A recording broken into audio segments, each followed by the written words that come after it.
नमस्कार, आप देख रहे हैं देश का सवाल। मैं हूं अबुल नस्र इकबाल। प्रधानमंत्री नरेंद्र मोदी का एक और ड्रीम प्रोजेक्ट पूरा हो चुका है, लेकिन इस ड्रीम प्रोजेक्ट के उद्घाटन को लेकर विपक्षी पार्टियों ने खूब विरोध किया। यहां तक कि उद्घाटन समारोह को 21 विपक्षी पार्टियों ने इसका बहिष्कार कर दिया। इसके बावजूद नई संसद का उद्घाटन शानदार तरीके से हुआ। बाकायदा विधि विधान के साथ नई संसद का प्रधानमंत्री मोदी ने उद्घाटन किया। लेकिन उद्घाटन के दिन भी जिस तरह से विपक्ष की तरफ से बयानबाजी हुई, उससे ये साफ है कि मोदी के नाम पर कुछ भी हो, विपक्ष की तरफ से विरोध होगा। जिस संसद को लोकतंत्र का मंदिर कहते हैं, उस संसद की ताबूत से तुलना की गई। ये आखिर कहां तक ठीक है? आखिरकार विरोध करते वक्त कुछ भी क्यों कह दिया जाता है? इन्हीं सब मुद्दों को लेकर चर्चा करेंगे, लेकिन पहले आज दिन भर जो बयान आए वो आपको सुनवाते हैं। देश आजादी के 75 वर्ष होने पर अमृत महोत्सव मना रहा। इस अमृत महोत्सव में भारत के लोगों ने अपने लोकतंत्र को संसद के इस नए भवन का उपहार दिया है।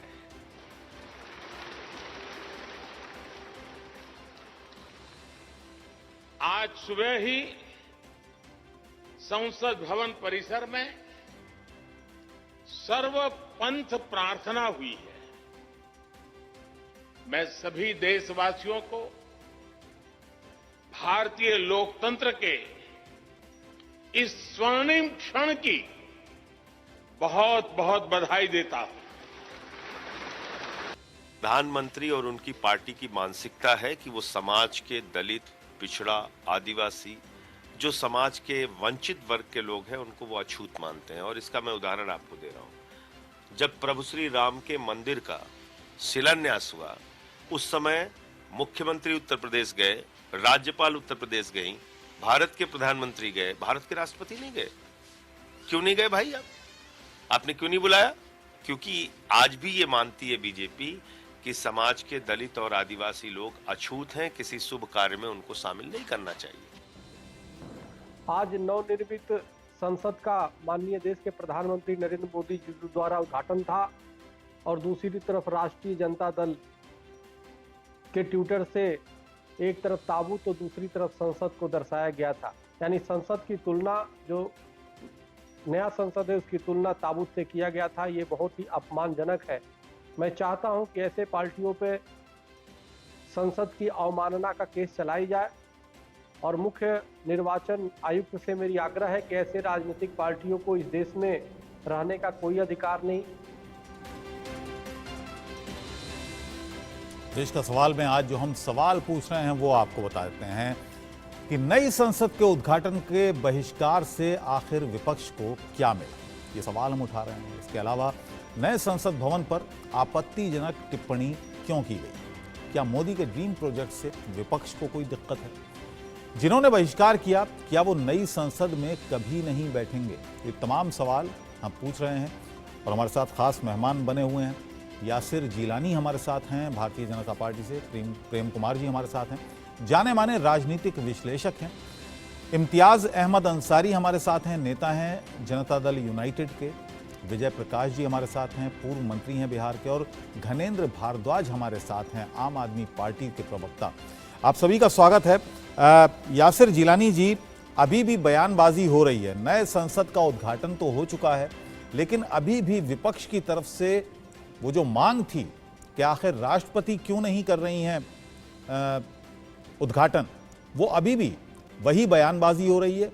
और अब उस बयानबाजी से 2 कदम आगे आरजेडी की तरफ से आया कि ताबूत की शक्ल का ये संसद भवन बना दिया गया। अबुल भाई देखिए, इस पूरे नए संसद का जो आज उद्घाटन हुआ है और प्रधानमंत्री ने आज जो नई संसद भारत को दिया है, ये स्वर्णिम काल के आने वाले जब इतिहास में 100-200 साल के बाद जो उस वक्त की जनरेशन होगी, तो इस पे हमारी तरह डिबेट पे चर्चा करेगी, बहस होगा और वो एक तरीके से याद करने वाला पल हो। मैं विपक्ष के बारे में क्या कहूँ, कुंठित और संकीर्ण मानसिकता की विपक्ष हो गई। विपक्ष डेली राजनीति करती है, हर मुद्दे पे राजनीति करती है, लेकिन आज भारत को दुनिया देख रही है, आज भी राजनीति करने से बाज नहीं आई। और आरजेडी ने तो हद कर दिया। देखिए, वो तो मानसिक दिवालियापन ही नहीं, मानसिक पागलपन आरजेडी का दर्शाता है कि किस तरीके से वो हताश और निराश है कि एक शुभ कार्य हो रहा है, और आज जो ये लोग दलित, पिछड़ा और पता नहीं क्या क्या, अभी संजय सिंह की आप बाइट चला रहे थे, जब सर्वधर्म के साथ संसद के अंदर जो प्रार्थना हो रही थी, जिसमें सिख भाई थे, जिसमें क्रिश्चियन थे, जिसमें सनातन धर्म को रिप्रेजेंट करने वाले के साथ साथ लेकिन यासिर साहब, सवाल लगातार बना हुआ है, सवाल लगातार विपक्ष यही उठा रहा है, सवाल यही उठा रहा है कि राष्ट्रपति को आखिर इनवाइट तक क्यों नहीं किया गया। विपक्ष धाराशाही हो गई है। विपक्ष तो नीति आयोग के कार्यक्रम में इनके मुख्यमंत्री नहीं आते, ये झूठ बोलते हैं, ये सिर्फ झूठ झूठ और झूठ। जब मैं उस बात को कहना चाहता हूं कि जब मुस्लिम मौलाना वहां बैठ के सर्वधर्म प्रार्थना में सूरह रहमान की करत कर रहे थे, सूरह रहमान को पढ़ रहे थे, तो दुनिया देख रही थी भारत के सेकुलरिज्म को, भारत के विजय प्रकाश जी, चलिए आरजेडी से हमारे साथ हैं विजय प्रकाश जी भी हैं। विजय प्रकाश जी, ताबूत से तुलना कर देना कहां तक उचित है? ऐसे वक्त में जब उद्घाटन हो रहा हो, लोकतंत्र के मंदिर का उद्घाटन हो रहा हो, उसकी तुलना ताबूत से कर दी जाए, आपकी पार्टी की तरफ से ताबूत से तुलना कर दी गई, आप उचित मानते हैं? देखिए, वह किस संदर्भ में कहा गया यह तो हम विस्तार रूप में नहीं बता सकते हैं, लेकिन जिस तरह से मनमानी ढंग से राजतंत्र की तरह से आज जो लोकसभा का आज उद्घाटन किया गया, यह दुर्भाग्यपूर्ण है। आज माननीय राष्ट्रपति महोदया से ही उद्घाटन करवाना चाहिए था। उस संदर्भ में कई लोग, क्योंकि संविधान के सबसे एक नंबर के व्यक्ति, देश में लोकतांत्रिक पद्धति जो हमारा है उसका सर्वोच्च स्थान पर राष्ट्रपति महोदया बैठी हुई है, और उनको इग्नोर करके, उनको दरकिनार करके माननीय प्रधानमंत्री जी ने आज उद्घाटन स्वयं किए, ये दुर्भाग्यपूर्ण रहा। ठीक है, प्रेम कुमार जी आपके पास आऊं उससे पहले मैं घनेंद्र भारद्वाज जी का एक रिएक्शन ले लूं। आम आदमी पार्टी के स्पोक्स पर्सन हैं घनेंद्र जी। आम आदमी पार्टी ने भी उस लिस्ट में शामिल है जो 21 दल हैं जिन्होंने बहिष्कार किया। आपका भी वही मत है, सिर्फ यही बात कि सिर्फ प्रधानमंत्री आखिर क्यों कर रहे हैं नई संसद का उद्घाटन, या कोई और भी वजह थी इसके पीछे? देखिए, हमारा और सभी विपक्षी दलों का, एक विपक्षी दल नहीं 21 से ज्यादा विपक्षी दलों ने आज इस सेरेमनी का बायकॉट करा है, क्योंकि राष्ट्रपति का अपमान इस राष्ट्र का अपमान है, मेरा भी अपमान है, आपका भी अपमान है, देश के राष्ट्रपति का अपमान हो रहा है, देश के संविधान का अपमान हो रहा है, देश के लोकतंत्र का अपमान हो रहा है। ये हम कैसे देख सकते हैं? रोज नरेंद्र मोदी संविधान और लोकतंत्र का गला घोट रहे हैं, ऐसे थोड़ी देश चलेगा। आप बगैर विपक्ष के संसद, लेकिन बीजेपी वालों ने तमाम दलीलें गिना दी। उन्होंने कहा कि कब कब किस किस ने उद्घाटन किया, इंदिरा गांधी से लेकर राजीव गांधी तक। एनेक्सी का भी उद्घाटन किया गया, संसद की लाइब्रेरी का भी उद्घाटन किया गया। संसद की एनेक्सी, संसद की लाइब्रेरी, राज्यसभा एक अलग चीज है। आज संसद भवन का उद्घाटन है, और संसद सिर्फ लोकसभा से नहीं बनती। संसद का मतलब होता है लोकसभा, राज्यसभा, और लोकसभा और राज्यसभा के गार्जियन जो है संविधान में महामहिम राष्ट्रपति होते हैं, लोकसभा के उपसभापति माननीय उपराष्ट्रपति होते हैं। ना उनको बुलाया गया राष्ट्रपति को, ना माननीय सभापति को बुलाया गया जो राज्यसभा के चेयरमैन है, उनको किसी को नहीं बुलाया गया। पूरे के पूरे विपक्ष को आपने बायकॉट कर दिया। इस तरीके से नहीं, विपक्ष को इन्होंने बायकॉट कहाँ किया? विपक्ष ने तो खुद बायकॉट किया। देखिए, विपक्ष की डिमांड क्या थी? विपक्ष की एक तो मांग थी कि आप राष्ट्रपति को बुलाओ। यासिर जी, यासिर जी क्या बदतमीजी है? ये क्या बदतमीजी? आपको सुना है ना? क्या बदतमीजी? ये बदतमीजी क्या है? ये बदतमीजी क्या है? बदतमीजी क्या है? आपको सुना है ना?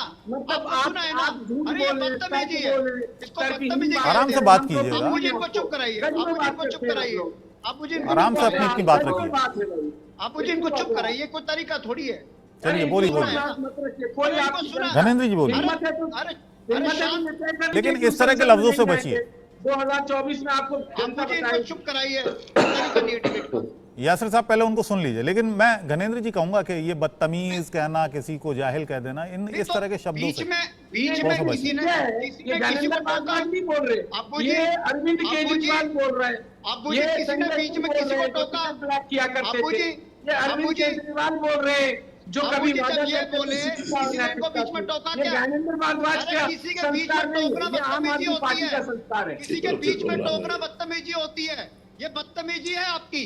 ये भारतीय अरे जनता आम आदमी पार्टी वालों का अहंकार है। ये आम आदमी पार्टी किसी का को नहीं बोलने संस्कार दोगे, आपके अंदर घुस संसद गए में बोलने घनेंद्र दोगे, पासवान। डिबेट में नहीं बोलने इसको दोगे, ये क्या निकालिए। तरीका है? चलिए चलिए यासिर साहब, ठीक है घनेंद्र जी, घनेंद्र जी मैं आपके पास आऊंगा, प्रेम कुमार जी को शामिल कर लेते हैं। देखिए अबू जी, प्रेम कुमार जी को शामिल अबू जी सुन लीजिए। जी जी चलिए बोलिए। जनता पार्टी वालों का चरित्र जो है ना, ये अहंकारी लोग हैं, तानाशाही लोग हैं, ये किसी को नहीं सुनते। इनके अंदर सिर्फ ये है कि मैं अरे मैं तो रावण की भी नहीं रही, नरेंद्र मोदी की भी नहीं रहेगी, इस यासिर जलाने की भी नहीं रहेगी, किसी की नहीं रहेगी। अहंकार तुम्हारा टूटेगा, इस देश के लोग अहंकार तोड़ेंगे, इस देश के लोग अहंकार तोड़ेंगे तुम्हारा। ये तुम्हारी मैं को देश के लोग तोड़ेंगे, मैं तुम्हारी मैं को देश के लोग तोड़ेंगे। रावण का नहीं, नरेंद्र मोदी की चीज है। 2-3 और निपटा। चलिए ठीक है, अहंकार नरेंद्र मोदी की चीज है। ठीक है अभी आप थोड़ी एनर्जी बचा कर रखिए। घनेंद्र जी, यासिर साहब, नरेंद्र मोदी का मर्डर ऑफ डेमोक्रेसी, लोकतंत्र का हथियारा, संविधान का हथियारा। प्रेम कुमार जी, ठीक है घनेंद्र जी आपके पास आऊंगा मैं। प्रेम कुमार जी, आपने तर्क वितर्क दोनों के सुने, पक्ष क्या कह रहा है, विपक्ष क्या कह रहा है, आपका रिएक्शन।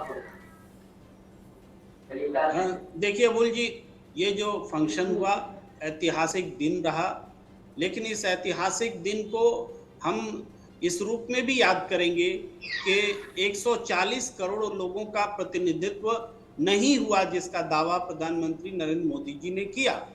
क्योंकि जब 1/3 सांसद राज्यसभा में नहीं होंगे, 1/3 सांसद लोकसभा के नहीं होंगे, तो ऐसे सदन के उद्घाटन समारोह में तो ये अपूर्ण है, अधूरा है। और संसद जिनसे बनता है, राष्ट्रपति, उपराष्ट्रपति, आपने देखा कि उपसभापति को दोनों के संदेश पढ़ने पड़े। आपने देखा एक तस्वीर ऐसी बनी कि प्रधानमंत्री जी हैं, उनके बगल में स्पीकर हैं, उनके बगल में उपसभापति हैं, जबकि तस्वीर बननी चाहिए थी कि राष्ट्रपति हैं, उनके बगल में स्पीकर हैं, उनके बगल में उपराष्ट्रपति हैं। तो जब राष्ट्रपति उपराष्ट्रपति नहीं है तो ये बहुत बड़ी कमी रही इस उद्घाटन समारोह की। लेकिन अब इसके लिए दोष किसको दिया जाए? क्योंकि विपक्ष ने बायकॉट किया, तो क्या विपक्ष का दोष है? सवाल ये है कि इस बायकॉट को रोकने के लिए, सबको शामिल करने के लिए सरकार ने कौन से कदम उठाए? कोशिश भी नहीं हुई। क्या कोई एक कदम बता दे कि जो कदम उठाए गए कि विपक्ष बायकॉट ना करे? तो इसलिए कदम के अभाव में मुझे कहना पड़ेगा कि सारा दोष सत्ताधारी दल का है। यासिर साहब, कोई किसी तरह के मनाने की कोशिश नहीं हुई विपक्ष को, कोई बैठक नहीं हुई, कोई बातचीत नहीं हुई कि आप बायकॉट ना करें। अभी आपने, क्योंकि मैं क्यों बार बार प्रेम कुमार जी को समर्थक बता देता हूं कांग्रेस का, प्रेम कुमार जी नाराज हो जाते हैं। इनकी जो समीक्षा होती है वो एक तरफा होती है। बात करें ना जिलानी जी, मेरे नाम से मेरे खिलाफ में ऐसा क्यों बोलते हैं? नहीं, कांग्रेस का समर्थक होना कोई अपराध तो नहीं है ना जिलानी साहब? नहीं, तो आप समर्थक होकर मर्जी है, इस देश में लोकतंत्र है, आप क्या चाहते हैं? तो आप पत्रकार बनकर बात करिए, जिलानी जी क्या कहते हैं? समीक्षक बने तो दोनों तरफ की बात करें। आप ये भी कहे आप मेरे समीक्षक होने पे सवाल कैसे हो गया, आप एंकर को बोलिए, वो हमें ना बुलाया छत्तीसगढ़ में क्या हुआ। पहले सोनिया गांधी का नाम, उसके बाद सुन लीजिए, पहले सोनिया गांधी, फिर राहुल गांधी, फिर मुख्यमंत्री, फिर गवर्नर। मणिपुर में क्या रहा उस पर भी चर्चा कर लीजिए, बिहार में क्या हुआ था उस पर भी चर्चा कर लीजिए। मैं डॉक्टर राजेंद्र प्रसाद वाले इतिहास में नहीं जाऊंगा, लेकिन सर्वपल्ली राधाकृष्णन के बाद आपको ज्ञानी जैल सिंह से लेके तमाम जो अपने प्रणब मुखर्जी तक की जो राष्ट्रपति रहे वो कांग्रेस की देन रहे। इन लोगों ने कैसे कैसे उस टाइम तब के प्रधानमंत्री ने क्या क्या किया है उस पर चर्चा की जाए तो 2-2.5 घंटे नहीं। तो आप नहीं जिलानी साहब, ये क्या तर्क हुआ? ये क्या तर्क हुआ कि क्योंकि उस वक्त उस समय कांग्रेस ने ऐसा किया तो हमें एक सैंक्शन मिल गई? अरे सुन लीजिए ना, नीति आयोग में मीटिंग थी, ऑफिशियल बुलाहट था, क्यों नहीं आए? एक आदमी ने कह दिया मैं बीमार हूं और वो अपनी जादूगरी दिखा रहे हैं राज्य के अंदर, और लोगों का कहिए तो इतिहास बता दूं। आपको देखिए क्या हो गया है, विपक्ष के साथ प्रॉब्लम ये हो गई है कि वो मुद्दा ढूंढ के एक इशू को उठाना चाहता है, लेकिन वो राजनीति हर मुद्दे पे करना चाहता है। कम से कम आज भारत सर्वश्रेष्ठ देशों में खड़े हुए दिखाई दे रहा था। आज वाले मुद्दे की राजनीति छोड़ देते, आज का दिन छोड़ देते, कल से करते। आप तो हर मुद्दे पे राजनीति करते, हर मुद्दे पे मोदी जी का विरोध करते, भारतीय जनता पार्टी की सरकार का विरोध करते। कम से कम आज भारत को आजादी के बाद पूर्ण और संपूर्ण रूप से कोई स्वदेशी, संपूर्ण रूप इसलिए कह रहा हूं, इंजीनियर, मजदूर, तमाम वहां के काम करने वाले लोग, दिमाग देने वाले लोग, वो पूर्ण और संपूर्ण रूप से स्वदेशी बिल्डिंग बना के खड़ी किया है, जो गौरव की बात है। गौरवान्वित करता है 140 करोड़ भारतीयों को, और दुनिया में जो लोग देख रहे थे, दुनिया के लोग, नहीं, सवाल कुछ और था। सवाल प्रेम कुमार जी का कुछ और था। सवाल ये था, यासिर साहब, सवाल ये था कि आखिर क्या कोशिश हुई सत्ता पक्ष की तरफ से कि सभी लोग शामिल हो जाएं? ये सवाल था प्रेम कुमार जी का। आप बड़प्पन दिखाते तो ये हर वक्त राजनीति करेंगे, लेकिन ये सवाल किसी कांग्रेसी का, किसी समाजवादी का, किसी पार्टी का सवाल नहीं है।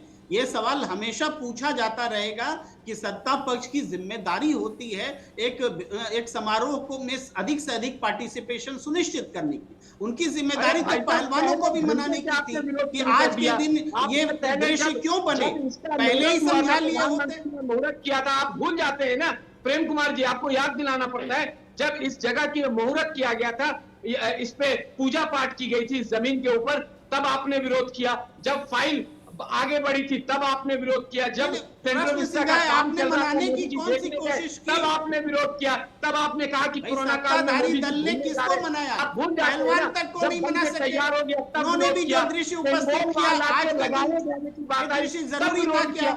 हर टाइम तो आप रोका जा सकता था। अच्छा, चलिए ये विरोध के बीच एक सवाल और है। घनेंद्र जी, ये बताइएगा कि ये बताया जा रहा है कि विपक्ष अपने आप को आंक रहा है, 2024 है और जाहिर है सत्ता पक्ष भी अपने आप को आंक रहा है। एक तीर से दो निशान हो रहे हैं इस विरोध के चलते। देखिए अबू जी, जो भारतीय जनता पार्टी और राष्ट्रीय स्वयंसेवक संघ की मानसिकता है ना, इनकी मानसिकता ये इनके डीएनए में महिला विरोध, आदिवासी में विरोध, दलित विरोध इनके डीएनए में आज वो सामने आ गया कि राष्ट्रपति को सिर्फ इसलिए नहीं बनाया गया कि वो दलित है, महिलाएं, आदिवासी हैं। और जब शिलान्यास था तब भी रामनाथ कोविंद को इसलिए नहीं बनाया गया क्योंकि रामनाथ कोविंद भी दलित समुदाय से आते थे। भारतीय जनता पार्टी का दलित विरोधी चेहरा, महिला विरोधी चेहरा, आदिवासी विरोधी चेहरा देश के सामने आ गए। देश के महामहिम, लेकिन दोनों को राष्ट्रपति बनाने वाली भी भारतीय जनता पार्टी है। देखिए मैं वही कह रहा हूँ, भारतीय जनता पार्टी के दो चेहरे हैं। खाने का चेहरा अलग है, दिखाने का चेहरा अलग है। खाने का चेहरा था कि इन्होंने उसको प्रोपेगेंडा करा, उसने उसका महिमा मंडन करा, लेकिन जब राष्ट्रपति को, दलित राष्ट्रपति को, दलित महिला राष्ट्रपति को, दलित आदिवासी राष्ट्रपति को सम्मान देने की बारी आई तो मोदी जी खुद सामने आ गए। मोदी जी को कैमरे से इतना प्यार है, फोटो अपॉर्चुनिटी से इतना प्यार है कि किसी तरीके से दलित महिला लोगों के सामने। लेकिन बीजेपी के नेता, बीजेपी का ये मानना है, बीजेपी के नेता ये कह रहे हैं कि मामला राष्ट्रपति के आमंत्रण का नहीं है, बल्कि मामला मोदी के विरोध का है। संसद, बीजेपी के ऑफिस का उद्घाटन नहीं था, संसद की नई बिल्डिंग का उद्घाटन था। संसद देश की आत्मा है, लोकतंत्र की आत्मा है। संसद में सिर्फ भारतीय जनता पार्टी के लोग नहीं बैठते, पूरे देश का रिप्रेजेंटेशन होता है। और क्योंकि राष्ट्रपति कॉन्स्टिट्यूशनल हेड है, प्रधानमंत्री भी तो देश के हैं।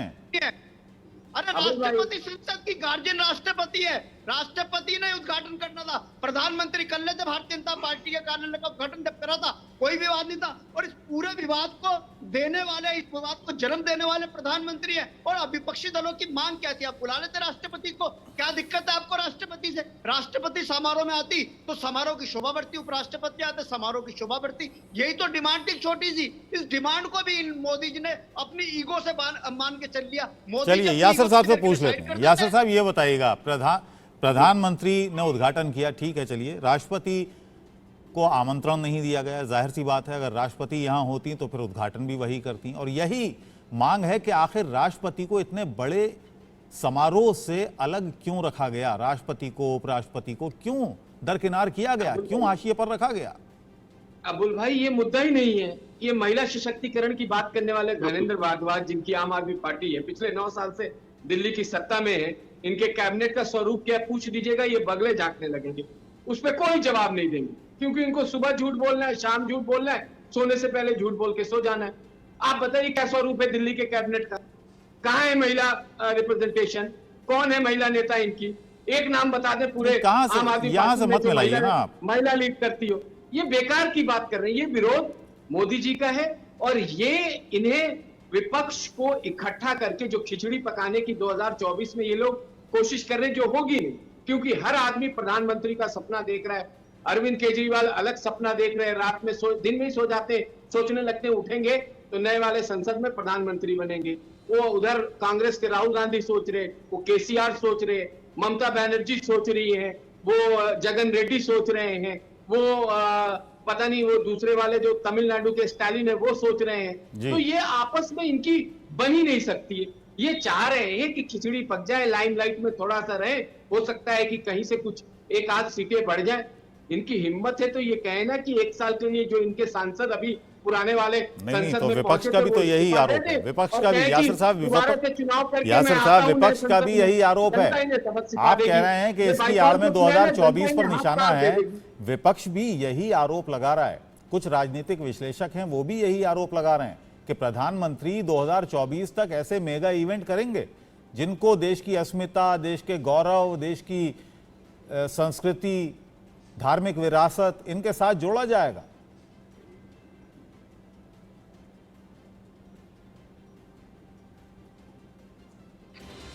आवाज मिल रही है मेरी?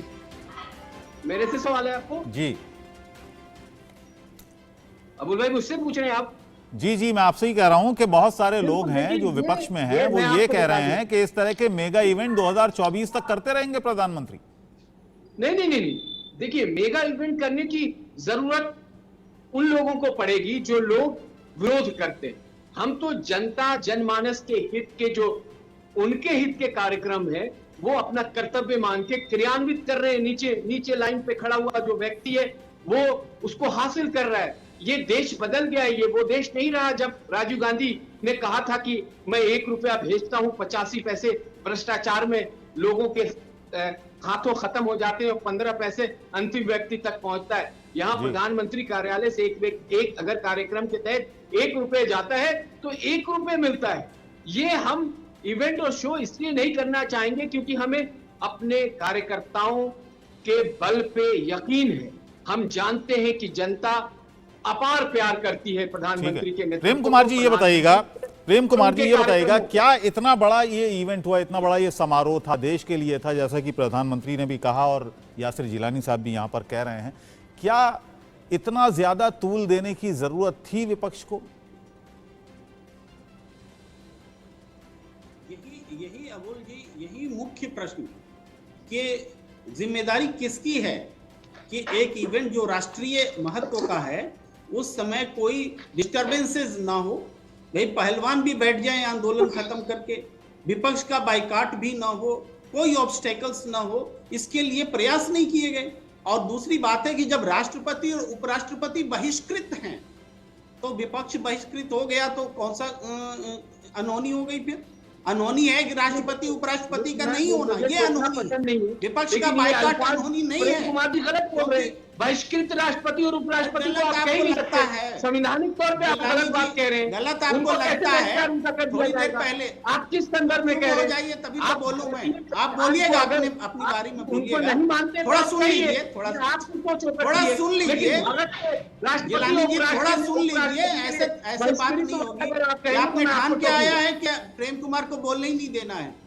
आप नहीं, मैं तो अगर आप राष्ट्रपति को बहिष्कृत जैसे अल्फाज से उनको नवाजेंगे तो मैं टोकूंगा। आप बोलिएगा ना, अपने टर्म में बोलिएगा। आप बोलिएगा, आप परेशान हो गए। आपकी जब बारी आए तब बोलिएगा यार। प्रेम कुमार जी बोलिए। आप भारत के अस्मिता और अखंडता पे मैं कह रहा हूँ जिलानी जी अभी सबसे पहले थोड़ी देर तमाम उदाहरण दे रहे थे और वह उदाहरण गलत उदाहरण इस रूप में दे रहे थे कि ये पहले गलत हुआ। भाई छत्तीसगढ़ में गलत हो गया तो मणिपुर में गलत हो गया, संसद में लाइब्रेरी में गलत हो गया, तमाम बातें बोल रहे हैं। जब गलत हो गया जानते हैं तो आप ये महागलत कैसे कर रहे? आप बस सिर्फ एक बात थी, मैं इसके रीजन में जाता हूं, प्रोटोकॉल ही मुख्य वजह थी। प्रधानमंत्री जी अगर राष्ट्रपति जी को बुला लेते तो प्रोटोकॉल के तहत उद्घाटन नहीं कर सकते थे। तो उद्घाटन करना इन्होंने उद्घाटन वीर हैं प्रधानमंत्री, तो उद्घाटन करना इनको धर्म समझते हैं, तो इन्होंने कहा प्रोटोकॉल छोड़ो, प्रोटोकॉल तोड़ो। लेकिन राष्ट्रपति का जो अभिभाषण था प्रेम कुमार जी, उसमें तो उन्होंने संतोष जताया कि प्रधानमंत्री ने उद्घाटन किया तो उनको संतोष है। आपको क्या लगता है संवैधानिक पद पर बैठे हुए व्यक्ति विवाद खड़ा करेंगे?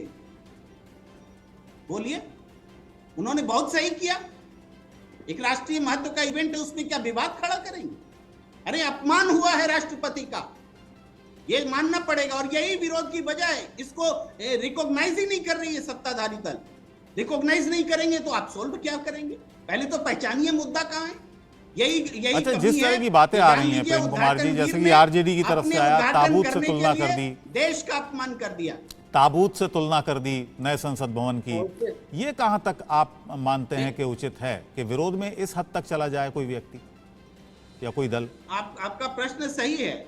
जब वाद विवाद होता है, कुछ बातें गलत होती हैं तो उसको गलत कहना चाहिए, लेकिन वो मुख्य विषय नहीं है अबुल जी, वो तो सब्सिडियरीज हैं। रिएक्शंस में किसी ने कुछ गलत किया कहा है, मैं उसका समर्थन नहीं करता, लेकिन मूल बात है कि ये बाइकाट हुआ क्यों, इस बाइकाट को रोकने के लिए कोशिश क्यों नहीं हुई, क्यों नहीं इसको मेगा इवेंट के रूप में सबकी पार्टिसिपेशन से इसको मेगा बनाया गया। आप डिसिपेशन से मेगा नहीं बना सकते, किसी को बहिष्कार करके कोई इवेंट मेगा हो सकता है क्या? इतिहास याद रखेगा कि जब ये इवेंट हो रहा था विपक्ष बाइकाट पर कर रहा था। बीच में एक सेंगोल का मामला आ गया, सेंगोल को लेकर विवाद होने लगा, उसके इतिहास को लेकर विवाद होने लगा, कब क्यों दिया गया था, किसको दिया गया था, इस पर भी बहुत सारी कहानियां बताई जाने लगी। जी देखिए, सेंगोल के बारे में खुद बीजेपी के नेता, मैं स्वयं, आप स्वयं क्या जानते थे, जानकारी रखते थे क्या? हमें तो बिल्कुल नहीं पता था सेंगोल क्या है। सेंगोल के बारे में अचानक ज्ञान हो गया और ये सत्ता हस्तांतरण का प्रतीक बताया है प्रधानमंत्री जी ने। कौन सी सत्ता का हस्तांतरण हो रहा था आज? राजतंत्र के इस प्रतीक की क्या आवश्यकता थी? सत्ता का हस्तांतरण कर रहे हैं आप अगर मान लीजिए कि आप कांग्रेस पार्टी को हरा करके सरकार बना रहे होते, 2014 होता, 19 होता, तब नहीं, अगर कोई प्रतीक चिन्ह है, कोई प्रतीक चिन्ह है संसद का आज उद्घाटन और संसद में, नई संसद में रखा जा रहा है, तो उस पर आपत्ति भी क्या हो सकती है? नहीं, सत्ता के हस्तांतरण क्यों बोला जा रहा है, ये आपत्ति होगी। प्रधानमंत्री जी ने अपने संबोधन में कहा है कि सत्ता के हस्तांतरण का प्रतीक, तो सवाल नहीं उठेंगे? क्या सत्ता के हस्तांतरण का वक्त था? ये संसद के उद्घाटन के समारोह था, इमारत के उद्घाटन का समारोह था, उसको आपने सत्ता के हस्तांतरण का बना दिया, सवाल नहीं उठेंगे? जी जिलानी साहब, देखिए, जब प्रेम कुमार जी आरजेडी के घटिया और घृणित मानसिकता वाले चित्र को, जो ताबूत से संसद को मिला दिया, उसको सेकेंडरी मान सकते हैं, तो वो सत्ता के हस्तांतरण पे बड़ी बड़ी बातें तो कर ही सकते हैं। क्योंकि इनकी समझ पे मुझे बार बार सवाल मैं तभी उठाता हूं कि इनकी जो इतनी रिसर्च है, इतने लंबे वक्त की पत्रकारिता है, वो एक तरफा सोच की वजह से, एक विचारधारा की मुखालफत की वजह से, एक विचारधारा के खिलाफ जाने की वजह से इनकी सोच को बड़ा छोटा कर देते। प्रेम कुमार ये कभी भी उसको उन्होंने 1 मिनट में कहा वो तो कोई इशू नहीं है। अरे वो इशू नहीं है, वो राक्षसी हरकत जो करी है आरजेडी ने, वो इशू नहीं है। आपके गौरव और गौरवान्वित पल के अंदर इस तरह की बातें करना, इस तरह से विघन डालना, राक्षसों वाली हरकत करना, प्रेम कुमार जी एक लफ्ज नहीं बोला। आप यकीन मानिए कि बिहार की जनता सबक सिखाएगी। बोला कैसे नहीं? देखेंगे और मैं भी देखूंगा और मैं तमाम मुद्दों पे बोला है जिलानी जी, और मैं बार-बार इसका समर्थन नहीं किया जा सकता, लेकिन ये मुख्य मुद्दा नहीं है। ये मैंने कहा थोड़ा सा दुरुस्त। गिलानी जी मुख्य मुद्दा पर आइए, गिलानी जी मुख्य मुद्दा पर आइए। जो प्रेम कुमार जी ने पूछा है हो रहा है, ये बताइए, सत्ता हस्तांतरण अलग होनी चाहिए, इस पर आइए। क्यों भाग रहे हैं? कोई भाग नहीं रहे। भारतीय जनता पार्टी का कोई कार्यकर्ता किसी से भागता नहीं है, 1 to 1 बात करते हैं और साक्ष्य के साथ बात करते हैं, तर्क के साथ बात करते हैं। आपकी तरह बातें नहीं करते। आपने कहा कुछ लोगों का आज धरना प्रदर्शन था, आज 2 महीने से धरना प्रदर्शन कर रहे हैं। आज के दिन अगर वो अपने आप को खामोशी से बैठ जाते तो क्या एक बड़ा मैसेज नहीं जा सकता? को आप जो बुलाइएगा और धरना प्रदर्शन नहीं करेंगे लोग, जिस पर बलात्कार का आरोप है, जिस पर टाडा लगा हुआ है, अरे आपका कोई ताला नहीं लगा, आप बैठ के सारी बातें लोकसभा में ये कर्म की बात है। सवाल करते हैं, आप बैठ के नरेंद्र मोदी जी से गाली देते हैं, आपके साथ कुछ होता है क्या? आप भी तो लोकतंत्र की दुहाई देते हैं, बाबा साहब भीमराव अंबेडकर के दिए हुए संविधान की दुहाई देके अपनी बात लगाए को जिलानी जी, थोड़ा सा तो लिहाज कर लीजिए। अरे मैं तो लिहाज कर रहा हूँ पूरा का पूरा, आप लिहाज नहीं कर पाते, आप इंसाफ नहीं कर पाते। जिस व्यक्ति पर पोक्सो लगा हुआ उसको आमंत्रण कर रहे हैं, निमंत्रण देकर बुला रहे हैं। ब्रिजभूषण शरण सिंह ने टीवी कैमरे पर स्वीकार किया है कि हमने हत्या की है। ऐसे व्यक्ति को आप महिमा मंडित कर रहे हैं और बेचारी महिला पहलवानों के आंसू पोंछने की फुर्सत नहीं है। मैं किसी का महिमा मंडित नहीं कर रहा हूं, आप बेवजह एकदम से अलग तरीके की बातें ना करें। मैंने आज के दिन पे जब आपने एक बात को कोट करी, उसको मैंने आपको आपके ऊपर कोट ट्वीट की तरह मैंने एक कोट लगाया। किस विरोध की बात कर रहे थे जिलानी साहब? आप मुझे पकड़ नहीं आप सकते। आप किस विरोध की बात कर रहे थे? आप पहलवानों का जो विरोध चल रहा है उसकी बात कर रहे थे या जेडीयू का जो बिहार में विरोध? भाई उसकी बात को मैंने कह दिया, अब मैं उसको रिपीट नहीं करूंगा। ये समझदार पत्रकार हैं, इनको समझ में आना चाहिए। हर वक्त विरोध मत करिए, विरोध इतना मत करिए कि लोग आपसे विरोध में करने लगे, पब्लिक आपसे खिलाफ हो जाए। विरोध उतना ही करिए। तो विरोध तो देखिए, जब आप विपक्ष में थे जिलानी साहब, सभी टीवी यासिर जिलानी साहब, जब आप विपक्ष में थे तब भी बहुत सारा विरोध किया आपने, हमने की तस्वीरें भी हैं। विरोध नहीं किया, हम कहिए तो एग्जाम्पल के तौर पे बता दे। हम लोगों ने बिल्कुल विरोध करते थे। हमारे टाइम में जब मैं कॉलेज में छात्र विंग की राजनीति कर रहा था तब शीला दीक्षित मुख्यमंत्री हुआ करती थी, हम लोग निकले थे उस वक्त, शीला दीक्षित तब मुख्यमंत्री हो चुकी थी, तब भी हमने कभी इस तरह का विरोध नहीं किया। हाँ, जो एक प्रदर्शन था, काले झंडे दिखाना, ये सब कांग्रेस सत्ता में मानक थी, मापदंड तब जो हम होती है कांग्रेस के भी खिलाफ बोला करते थे। सिचुएशन के अंदर उसमें किया करते थे। इनकी तरह हर मुद्दे पे नहीं करते थे। मुद्दा होता था बिजली का, मुद्दा होता था पानी का, दिल्ली कांग्रेस जब सत्ता में थी ये नहीं। चलिए आप बताइए जिलानी साहब, जिलानी साहब, यासिर जिलानी जी, यासिर जिलानी जी, आप ही बताइए किन किन मुद्दों पर धरना करना चाहिए विपक्ष को? नहीं, आप करिए ना, कब मना किया आप बताइए। नहीं, आप बताइए, मुद्दे बताइए आप। नहीं, जो मुद्दा आपको लगे, लेकिन जब एक भारत के गौरव पल, एक गौरव से एक भारत का जो एक तरीके से दुनिया में लोग उस पर चर्चा कर रहे हैं, जो भारत गौरव का पल रहा, गौरव का पल रहता तो लेकिन विपक्ष इस बात से सहमत नहीं है। यासिर जिलानी जी, विपक्ष यही कह रहा है कि जो भारतीय जनता पार्टी एक नैरेटिव सेट कर रही है उससे विपक्ष सहमत नहीं है, संतोष नहीं करता। घनेंद्र जी, आप सहमत रखते हैं कि भारत का डंका बज रहा है दुनिया में?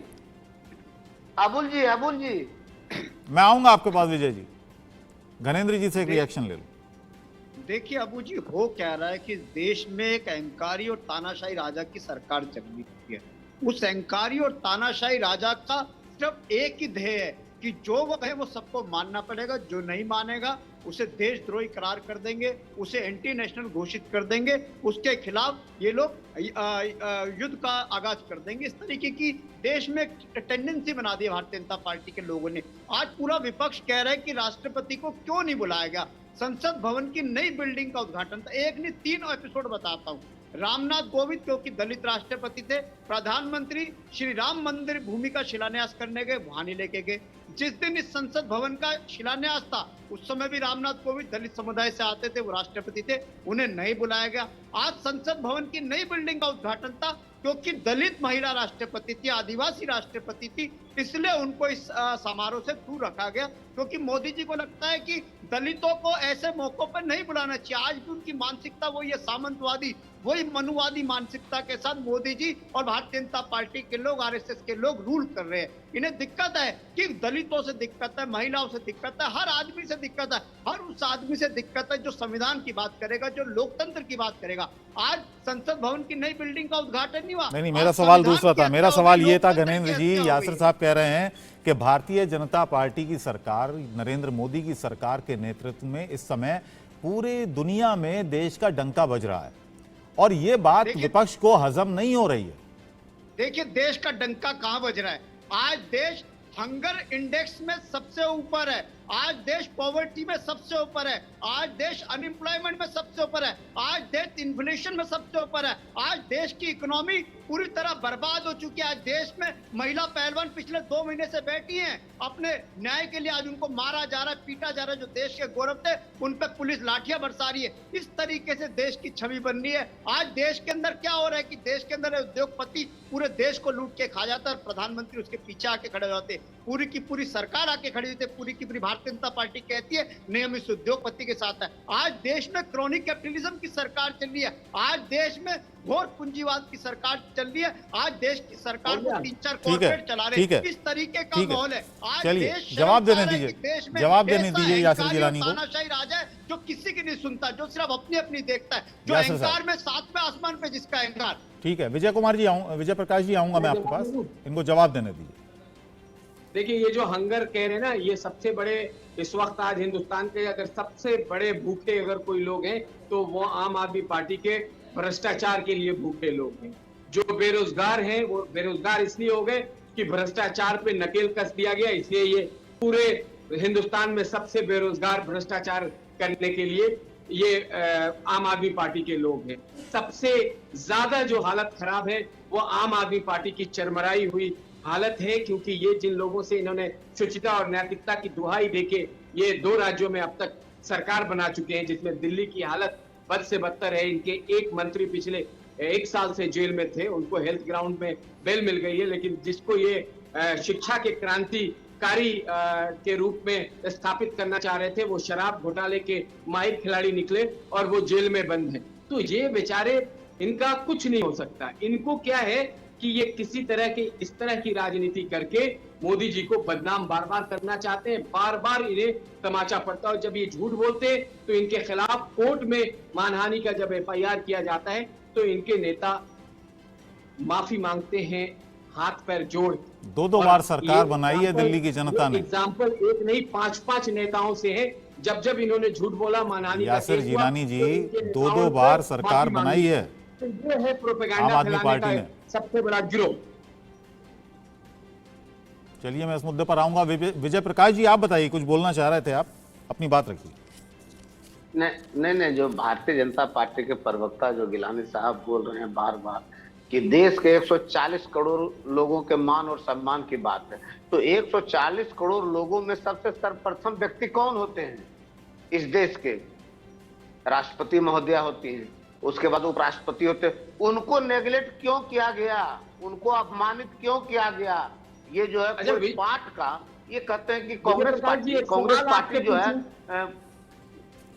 नहीं, कांग्रेस पार्टी जो है इस चीज का उद्घाटन किया, उस चीज का उद्घाटन किया, तो कांग्रेस पार्टी गलत किया तो आप भी गलत करेंगे।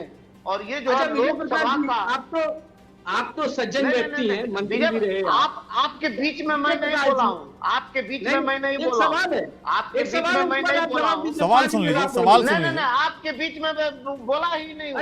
नहीं, मैं सुनूंगा ही नहीं, मैं आपके बीच में नहीं बोला हूँ। चलिए बोलिए। ऐसा मत क्या कीजिए, डाइवर्ट मत क्या कीजिए। जो वास्तविकता है वास्तविकता पर आइए। आप 140 करोड़ के मान और स्वाभिमान का चर्चा करते हैं और जो प्रथम व्यक्ति है उसको अपमानित करने का काम किया, जो दूसरे व्यक्ति हैं उनको अपमानित करने का काम किया। ये फोटो खिंचवाने का काम कब तक कीजिएगा? और कहते हैं देश के मान और सम्मान का। आज जिस समय सुबह में माननीय प्रधानमंत्री जी जिस समय सेंगोल का जो है उसको जो ले रहे थे, उस समय भारतीय जनता पार्टी के मान और सम्मान का चर्चा किए। क्यों किए? जबकि आप जो है पूरे देश का और जो है लोकसभा सदन का सवाल था, आप जो है एक पार्टी का चर्चा क्यों किया? आप पूरे जो है उनका भाषण उठा लीजिए, उसमें देख लीजिए भारतीय जनता पार्टी का चर्चा किया गया कि भारतीय जनता पार्टी के कारण आज जो है हमारा मान और स्वाभिमान बढ़ा। क्यों ऐसा किए? हमेशा फोटो खिंचवाने के लिए और अपना नाम चिपकाने के लिए ये कतई मत क्या कीजिए। देश सब देख रहा है। ठीक है यासिर साहब अब बोलिए। देखिए विजय प्रकाश जी तो बड़े सुलझे हुए व्यक्ति हैं और मंत्री भी रहे हैं। मेरा सवाल है कि आज जो सुबह में आरजेडी ने ट्वीट किया है, सोशल मीडिया पे जो आया है, अपने अंतरात्मा और दिल पे हाथ रख के विजय प्रकाश जी बताइए कि क्या वो ठीक था? इस देश में जो आज आपने अन्याय किया है, भाई साहब, वो मैंने एक सवाल किया है, तीर के तरह जो है ठोकने का काम किया है। आप उनके सवाल का जवाब दीजिए ना। तीर की तरह ठोकने का काम किया है लोगों के माथों पर। ये शर्म से जो है पूरा शर्मिंदा हो चुका है देश। अरे इधर राष्ट्रपति जो है सवाल का जवाब दीजिए। उपराष्ट्रपति कोने में बैठे हुए हैं और आप फोटो खिंचवाने के भाई लिए साहब, जो आज ट्वीट हुआ है उस पर सवाल का जवाब दीजिए। जनता माफ नहीं करेगी, आपको भी अगली बार चुनाव लड़ना होगा। जनता आपको माफ नहीं करेगी। 2024 में जनता घेर लेगी, ये ध्यान रखिएगा। सपना देख रहे हैं वो सपना कभी पूरा होने वाला नहीं है। चलिए ठीक है, प्रेम कुमार जी एक चीज बताइएगा। यासिर साहब, विजय प्रकाश जी, यासिर साहब, विजय प्रकाश जी शांत रहिए। प्रेम कुमार जी एक चीज बताइए, आपकी रिसर्च रहती है, आपकी रिसर्च। विजय प्रकाश जी 2024 में ठीक है, मैं आऊंगा आपके पास। प्रेम कुमार जी एक चीज बताइएगा, एक बड़ा समारोह हुआ, देश दुनिया ने देखा किस तरह से नई संसद का उद्घाटन हुआ, और कहने वाले ये भी कह रहे हैं कि इस तरह का मेगा इवेंट हुआ है। प्रधानमंत्री का जो निशाना है वो 2024 है। मन की बात भी उन्होंने की, उसमें भी बहुत सारी उन्होंने बातें की, खासतौर से दक्षिण राज्यों को लेकर उन्होंने बहुत सारी बातें की, कई व्यक्तित्वों की उन्होंने बात की, चर्चा की है, NTR की भी बात की। ठीक है, मैं आऊंगा आपके पास। ये बताइएगा कि क्या असर जनमानस पर इन बातों का पड़ रहा है? देखिए, महत्वपूर्ण बात है। भारतीय जनता पार्टी का भी एक बड़ा समर्थक वर्ग है, राष्ट्रीय स्वयंसेवक संघ का सपोर्ट है, तो और पूरी मीडिया की भी एक बड़ा धड़का जो है लगभग वही बात बोलती है जो भारतीय जनता पार्टी बोलती है। तो उससे वो बात जो बोलना चाहते हैं उनकी बात जल्दी पहुंचती है, ये भी सही है। लेकिन मुख्य रूप में देखा जाए तो ये इवेंट उपलब्धि तो है ही ना देश के लिए, ये नई संसद उपलब्धि है। लेकिन इस उपलब्धि को जो इवेंट बनाया गया वो मेगा नहीं हुआ, मेगा होना चाहिए था। केवल फोटो इवेंट बनाने से तो नहीं होता है ना मेगा, तो बेसिक सवाल से नहीं हटना चाहिए। आप सही बोल रहे हैं कि राजनीतिक रूप से एक साधने की कोशिश की गई है कि सावरकर का दिवस चुना जाए ताकि विपक्ष रिएक्ट करे, उस मुद्दे पर जाया जाए। उत्तर और दक्षिण, बीजेपी को दक्षिण में हार के बाद डर लग रहा है, वो दक्षिण को अपने साथ जोड़ने की कोशिश कर रही है, तो उसका भी इसमें एक कोशिश की गई है कि उसका इस्तेमाल हो। और विपक्ष ने भी, ऐसा नहीं है कि बाइकॉट विदाउट पॉलिटिकल मोटिव हो रहा है, पॉलिटिकल मोटिव के साथ हो रहा है। आदिवासी महिला का सवाल उठा करके हो रहा है, दलित राष्ट्रपति का भी सवाल उठाया जा रहा है। यासिर साहब, आप संतुष्ट हैं आप इस जवाब से? पर राजनीति तो हो रही है, होगी, क्यों नहीं होगी? जी देखिए, मुझे लगता है अब तो संतुष्ट होंगे आप प्रेम कुमार जी के इस जवाब से। नहीं, प्रेम कुमार जी ने एक बात और जोड़ दी वीर सावरकर जी को लेके, त्याग, तप, तपस्या, बलिदान। अगर किसी एक आदमी को डिस्क्राइब करने की जरूरत पड़े तो ये सारे अल्फाज कम पड़ेंगे वीर सावरकर जी के। पहले आप उनको समझिए। वो एक अलग विषय है, वो एक अलग विषय है, उनके व्यक्तित्व पर चर्चा एक अलग विषय है। थोड़ा सा अच्छी किताबें पढ़नी होगी, ठीक है, उनके व्यक्तित्व पर चर्चा एक अलग विषय है। अब मुझे बोलने दीजिएगा, तब तो आपकी जुबान चुप हो जाएगी, क्योंकि सावरकर जी जब बरी हो गए महात्मा गांधी की हत्या के षड्यंत्र के केस में, तो 1967 में एक आयोग बना था, जो उस आयोग ने सावरकर जी के ऊपर पूरी तरह उस आयोग की रिपोर्ट पढ़ लीजिए। सावरकर जी को हत्या का षड्यंत्रकारी बताया गया कपूर आयोग ने। यही वो कारण है जिसके कारण सावरकर का इतना विरोध होता है। गांधी के या तो गांधी का बोलना होगा या तो सावरकर बोलना होगा, दोनों बातें साथ नहीं चल सकती है, नहीं चल सकती है। आप पढ़ लीजिए कपूर आयोग की रिपोर्ट, पढ़ लीजिए। जैसे कपूर आयोग बना, सावरकर नहीं, यासिर साहब, ये विषय हमारा नहीं है। देखिए, सावरकर हो गई, खाना पीना छोड़ दिया उन्होंने। सावरकर जी पर हम अभी डिस्कस नहीं कर रहे हैं, उनका व्यक्तित्व क्या था। कुछ लोगों के लिए वो हीरो थे, कुछ लोगों के लिए वो विलेन हो सकते हैं, यहाँ पर वो चर्चा हम नहीं कर रहे हैं। बहरहाल यहाँ पर वो चर्चा कर रहे हैं कि 2024 को लेकर यासिर साहब जो सवाल उठाया है प्रेम कुमार जी ने, उन्होंने कहा कि बेशक इसके पीछे कोई मोटिव होगा, विपक्ष का भी मोटिव होगा, लेकिन सत्ता पक्ष का भी मोटिव है इसके पीछे 2024 को लेकर। नहीं, अच्छा एक बात अबुल भाई, मैं एक बिल्कुल हट के बात कह रहा हूं। जो आज सुबह से लगातार हिंदुस्तान में असम से लेकर कश्मीर तक के फोन आ रहे हैं, इस नई जनरेशन में जब प्रार्थना सभा हो रही थी, और जब सूरह रहमान पढ़ा गया, हमने तो कभी वोट की चाह नहीं करी भारतीय जनता पार्टी ने। भारतीय जनता पार्टी के शीर्ष नेता जब बात रखते हैं तो वो कहते हैं कि आप वोट की चाह मत रखिए, लेकिन सबको साथ मिलाइए, सबको साथ खड़ा करिए, सब पे भरोसा करिए, सब पे विश्वास करिए, सबके लिए प्रयास करिए। जो मुस्लिम वोट की तुष्टीकरण की राजनीति करते हैं, क्या उन लोगों ने कभी इस तरह का दृश्य दिखाया? झूठ मूठ का भी दिखाया। आज गौरवान्वित महसूस कर रहे थे लोग, कश्मीर से फोन आ रहे थे, साउथ के केरला से फोन आ रहे थे, उन्होंने कहा। और उसमें देखिए कि ये क्या एक किसी तरह की साजिश हो सकती है कि इसलिए बताया गया कि हमें वोट चाहिए। हम तो पहले ही कह रहे हैं कि हमें वोट नहीं चाहिए, लेकिन हम लोगों के हक के लिए खड़े रहेंगे। हम अगर ये वर्ग कमजोर है तो इस वर्ग को हम मजबूत बनाने के लिए काम करेंगे। हम उन दलों की तरह नहीं है जो वोट बैंक की तरह इस्तेमाल करके उनसे वायदा तो करें कि हम आपको डिप्टी सीएम देंगे, 4 मंत्री देंगे, लेकिन कर्नाटक में क्या हुआ ये चर्चा आज करने का विषय नहीं। किसी दिन विषय रखिएगा, उस पर चर्चा किया जाएगा। लेकिन हम कहते हैं कि हम सबको मजबूत करेंगे, हम सब बच्चों को वजीफा देंगे, हम एक हाथ में कुरान देंगे, एक हाथ में कंप्यूटर देंगे, तो उसको पूरा करने की कोशिश करते हैं। अबुल भाई, इसको समझने की जरूरत है।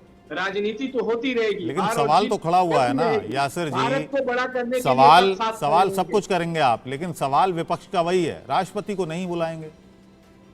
सवाल वही है, और अभी भी यही वजह है कि मैंने शुरुआत में ही कहा कि अब तीखे प्रहार और हो गए विपक्ष के। 20 ऐसे मुद्दे हैं जिस पे ये अड़े रहे और जनता ने इनको सबक सिखा दिया। तो ये तो जिद्दी लोग हैं ना, ये अपने जिद में, अपने अहंकार में, अपने घमंड में वो समझ जाते हैं कि हम जो बात हमने कह दिया, जो बात राहुल गांधी ने कह दिया, जो बात विपक्ष के नेता ने कह दिया, नीतीश कुमार ने कह दिया, तेजस्वी यादव ने कह दिया, या दूसरे जो विपक्ष के लीडर उन्होंने कह दिया, हम उससे अलग नहीं हो सकते। चलिए, बहुत बहुत शुक्रिया यासिर जिलानी जी, बहुत बहुत धन्यवाद। और प्रेम कुमार जी आपका भी, विजय प्रकाश जी आपका भी, और घनेंद्र भारद्वाज जी आपका भी बहुत बहुत शुक्रिया हमसे बात करने के लिए, इंडिया न्यूज़ पर आने के लिए बहुत बहुत शुक्रिया। तो अभी भी सवाल वही खड़े हैं, विपक्ष के भी और सत्ता पक्ष के जवाब भी कमोबेश वही हैं। उद्घाटन हो चुका है, देश के लिए गौरव वाला क्षण था। एक बड़ी संसद, एक भव्य संसद का उद्घाटन प्रधानमंत्री ने किया, देश को समर्पित किया। देश का सवाल में आज इतना ही। इंडिया न्यूज़ पर एक छोटे से ब्रेक के लिए रुकेंगे, लेकिन ब्रेक के बाद भी खबरों का सिलसिला लगातार जारी रहेगा।